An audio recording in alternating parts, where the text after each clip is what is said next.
This is Lisa from Mobile Tech Review, and third time's a charm. This is the LG Lucid 3, the third generation Lucid Android smartphone. And you know what? It has a lot going for it. First off, it's free. That's right. For the genuine price of $0 with a 2-year contract, you can get a pretty capable Android phone. And we're going to look at it now. You know, as smartphones get to be kind of iteratively better, just a little bit better each time, this might actually be the year of the affordable smartphone. Look at the Moto E that was just announced, $129. A lot of good features on there for the price. I mean, it's crazy. No contract, $129.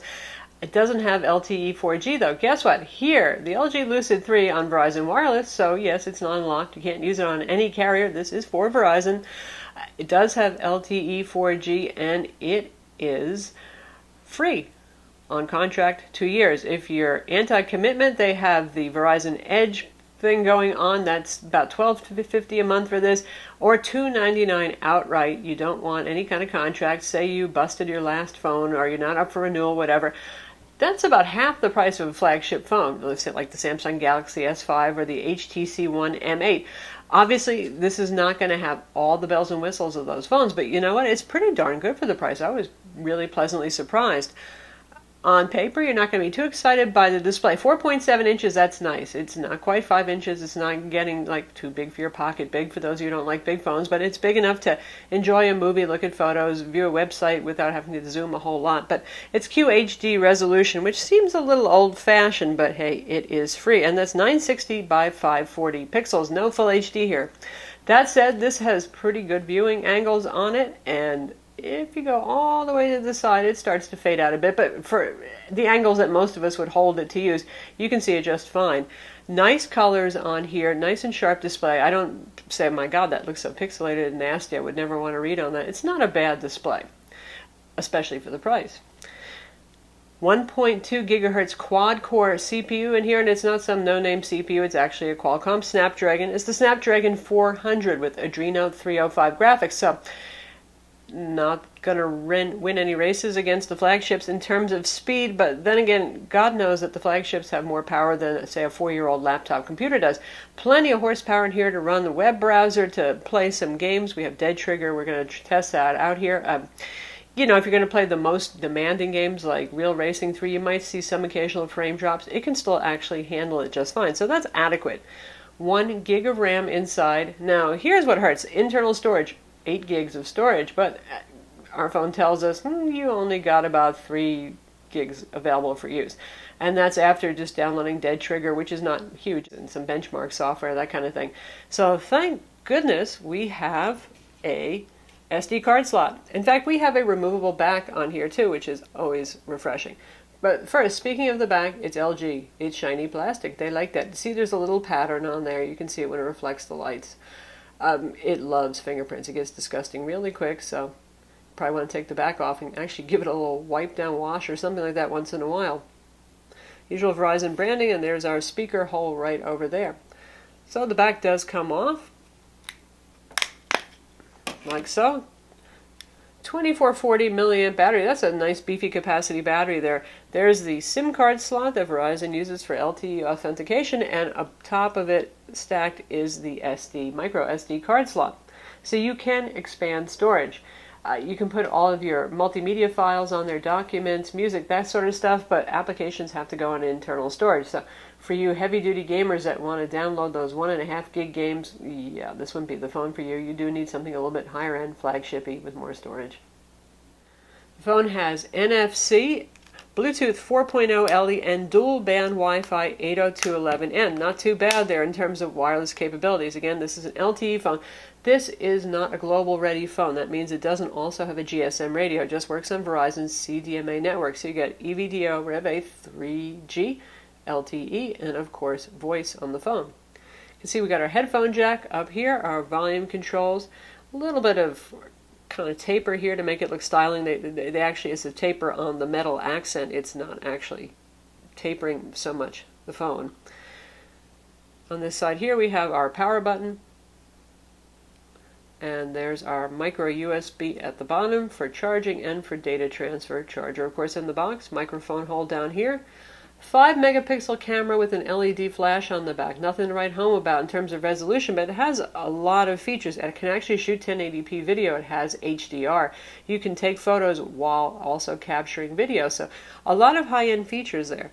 Now the camera does really nicely outdoors. It takes surprisingly good shots for a 5 megapixel camera. Indoors, kind of murky. It's really weird. It's like a split personality camera there. And up front we have a VGA camera. And for controls, we have our home button, which has an LED around it. So if you're charging it, for example, when it's fully charged, that will turn green. LG likes that special effect. And these buttons, a little hard to see. Notice we have the knock-on feature here that LG uses on their higher-end phones. Here's the back button. Here's the menu button. Now, we don't have the more common, well, becoming more common multitasking button that Google wants manufacturers to use with KitKat, because guess what? You get Android KitKat 4.4.2 on this, so the latest version of Android. So if you want to multitask, you press and hold the center button instead, which is a mechanical clicky button. Phone runs LG Optimus UI 3. It's sort of like Samsung TouchWiz, but it's toned down now. LG is getting a little calmer about that. They do still customize the icons a little bit, make them just a little bit, I don't know, Hello Kitty maybe. They're not too bad. The folder organization out of the box is pretty good because Verizon has a deal going with Amazon. We have Amazon apps. They're all in their nice little Amazon folder. All the Google apps, and there's, of course, a lot of them. You get the full suite of Google programs right here in their own little folder, too. Tools, handy stuff that LG includes. You got a calculator. You got their file manager right here. Polaris Office Viewer only. You can't create documents, but you can view them there. Rich Note, which is, as you might guess, you can do actual note-taking. You can throw pictures on there. It's pretty nice. We've got their voice command, we've got a voice recorder, and their own video player as well. So in terms of software and features, it's pretty darn full of useful stuff. We got Q-Slide apps here, so you can do multitasking with selected applications as well. And those are the apps that are on that list. Quick access to settings up here. Quick Memo, that's been on LG phones forever. You're probably familiar with it. You can actually capture a screenshot, take notes using your finger. This does not have a digital pen like the Samsung Note series of phones. Quick access to your wireless. Full settings right here. And that's what that looks like. So let's take a look at display. And you can see you can actually control your screen off effect, control the brightness, clock, you can change your font, you can use smart screen and smart video. Sort of similar, LG's had that for a while, Samsung has it too. So smart screen uses the front camera, checks you out, and if you're looking at it, it won't turn off the screen. And smart video will pause the video if you look away. So there's all sorts of nice features on here. Again, for a pretty basic phone, given the price on this, not bad. It's not like you're going to say, wow, I wish I had all these nifty features that the more expensive LG phones have in terms of software. You actually get them here. And here's an example of how a Q-Slide app works. It's a little floating application. You can have two of them going at once if you want. You can actually resize these windows, and let's pick another one. Let's bring up Rich Note. And there you go. There's the Rich Note. Little mini application version ready for us to type on it. And so you get the idea there. So that's pretty darn neat for a basic phone. Phone UI is pretty much standard stuff. Big buttons on the screen. You can actually, there are settings to shift the keyboard and such right or left if you find the screen too big to use one-handed. Given that it's a 4.7-inch phone and pretty compact, probably most people won't actually need to use that feature. Quick access to your favorites, your contacts, your recent calls, your groups, you get the idea. For data speeds, this actually supports Verizon's XLTE network. That's what they're calling their channel-bonded LTE network. That's something T-Mobile has also been doing. So with Verizon, they have low spectrum on the 700 megahertz band. They're combining that with AWS 1700 megahertz to get you more speeds, and indeed it is working. With not a whole lot of bars of signal here, about less than this, we had only 2 bars. These are the data speeds we're getting. Now Verizon does cap the uploads in favor of giving you faster download speeds. So for our area, that's pretty darn good speeds on Verizon's network. So how about voice quality? It is a phone, and probably more so than ever for people who are shopping for a budget phone. Maybe the phone part's more important and you just want to get into using a smartphone for the first time. Call quality on this, volume on both incoming and outgoing ends is a little louder than average, which is nice. The actual quality itself, it's okay. It's not super duper clear. It's not hideous. I and my call recipients, we could understand each other, but it doesn't have that sharp, razor clear sound that we got on the Samsung Galaxy S5 or the LG G2, for example. Again, not terrible, but okay. So how does the 1.2 gigahertz quad-core Snapdragon 400 perform on this? Well, you know, it's, like I said, it's not going to win any race against the flagships. Perfectly adequate in everyday use. You probably didn't notice any lag when I was thumbing through applications and doing stuff.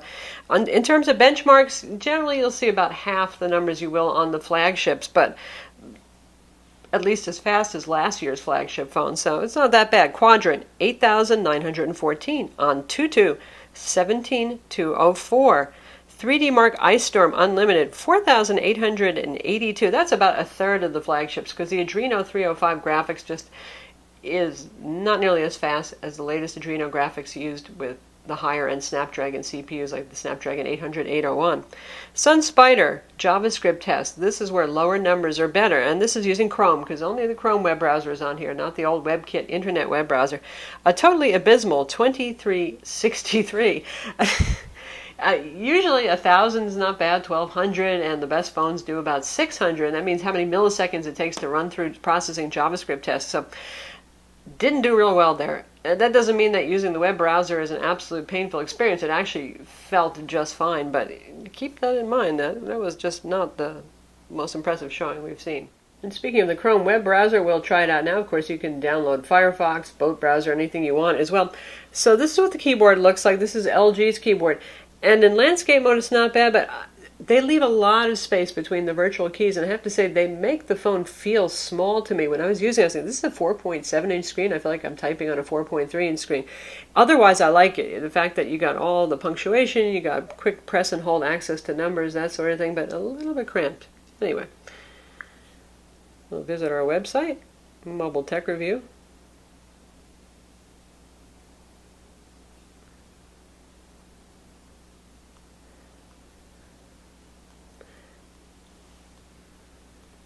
It's taking a little bit longer to render those UI elements. Like I said, the Sun Spider JavaScript score was not the best on this. The pinch zooming is fine. Once you got the page loaded, it's not bad.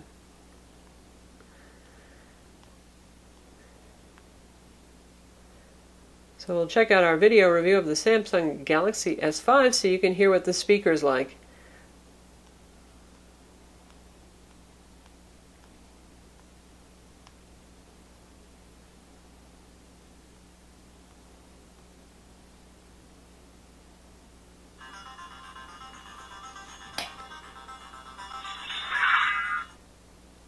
We're about 3/4 volume now. This is Lisa from Mobile Tech Review, and this is our full Samsung Galaxy S5 review. For those of you who like things short and sweet, we have a 9 video so you can jump to the sections that you want also.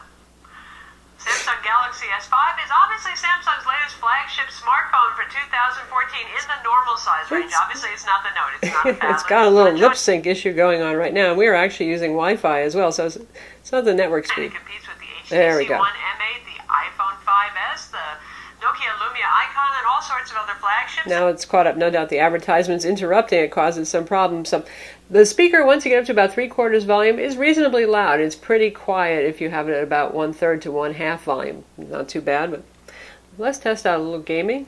We use Dead Trigger. So now we're in Dead Trigger. We're doing the tutorial here, which I won't do the greatest job at. Trying to play right-handed when I'm left-handed, but the screen looks pretty nice, and despite the resolution not being so high, it looks pretty good.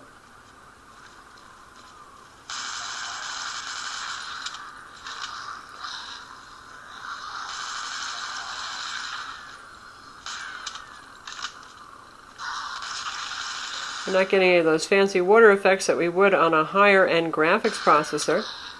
But other than that, it's just fine. So that's Dead Trigger playing on the LG Lucid 3 on Verizon Wireless. Battery life, as you would probably expect, given the fact it's 2440 milliamps, and the screen's a reasonable size, but it's not huge, it's not super high resolution. It's not the super duper fastest CPU. Battery life on this is just fine, which means you should have no problem making it through a day with moderate to even heavy use. If you're a light user, which probably a lot of folks who are buying an entry smartphone might be, they're not real hardcore in using it yet, you could probably go 2, even 3 days on a charge with very light use. That's not bad. So who's the LG Lucid 3 for? Well, obviously it's for those of you who don't want to spend a whole lot on a smartphone, but you do want a smartphone. Goodness knows the feature phones are pretty much disappearing, and, well, free on contract is pretty darn good. Even $299 if you're looking to replace a lost or broken phone and you don't have a whole lot of cash to spend, it's the phone possibly for you. Obviously, you're not going to get all the high-end features, but you do get a lot of software features on here that you get on LG's higher-end phones. You get a pretty sharp display despite the lower resolution at 4.7 inches. It's not a tiny phone, but it's not such a huge phone that a lot of people would say, oh, God, I can't fit this thing in my pocket. What doesn't it have going for it? It does have fast data speeds. Call quality is just okay. It's not super duper great on it. Also, the 5 megapixel camera on the back is great outdoors, but indoors not so much. So if you take photos outside most of the time, you'll be happy. If you're mostly an indoor hermit and you'd like to take photos, you'll be kind of disappointed. Also, internal storage, not so much of that stuff. So those of you who are real game addicts and download those really lush 3D games that are a gig or larger in capacity, this wouldn't be the phone for you either, but you're probably also looking for something with even faster and fancier graphics inside. So that's the LG Lucid 3, once again available on Verizon Wireless like all the past Lucid smartphones. And yeah, it's pretty darn capable for the price. If you're looking for something, not flagshipy, you don't want to spend a lot of money, you don't want a giant phone, whatever it is, there's an awful lot of features on here, and all the basic things work. I'm Lisa from Mobile Tech Review. Be sure to visit our website for the full review, and don't forget to subscribe to our YouTube channel.